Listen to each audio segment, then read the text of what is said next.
Dahil nga sa hindi mapalagay ang mag-asawa, lalong-lalo na itong si Lorena, naniniwala kasi siya na mayroong hindi magandang nangyari kay Ino at hindi siya naniniwala na nagpakamatay ito kung kaya't gumagawa siya ng paraan ng matuklasan ang katotohanan.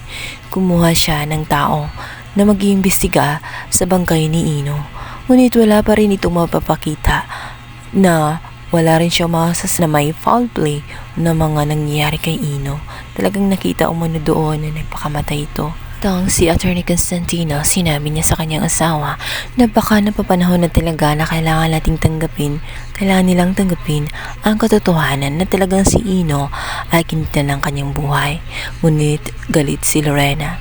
Sinabi niya na naniniwala siya at alam niya na hindi kayang gawin yun ni Ino. Ino loves living, kaya imposible na gagawin niya yun sa kanyang sarili. Alam niyang may foul play na nangyayari.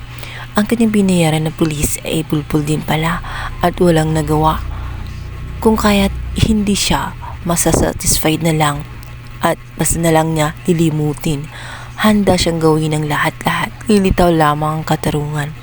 Hindi siya titigil.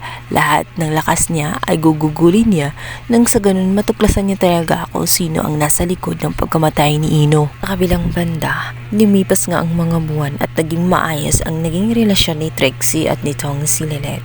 Naging supportive si Trixie sa mga gawain nitong si Lilith, lalo pagdating sa korte. Lagi itong kasakasama at madalas na rin silang nagbabanding. Kaya malaki din pala ang naidudulot ng pagkamatay nitong si Meredith kahit papaano. Ngunit hindi pa rin na alam ni Lilith na nanganganib ang kanyang buhay sa pagiging pakikipaglapit niya sa pamilya ng mga Engano.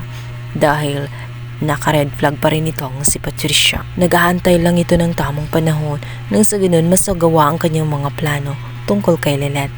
Lalong-lalo na nagtitiwala na ngayon itong si Lilith.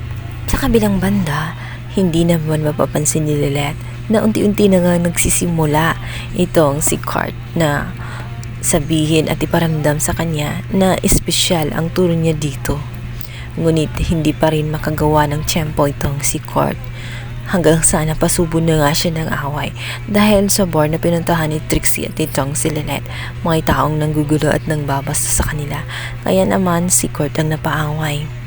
Hindi pa rin na makita nitong si Lilith na ang ginagawa nga na effort nitong si Kurt ay para mapansin siya na importante at mahalaga siya. Tuwing nagbabalak siya na sabihin ang katotohanan dito kay Lilith ay nauulit ito.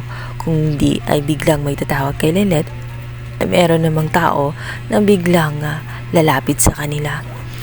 Lalong-lalo na itong si Bonnie na sumisingit din sa eksena.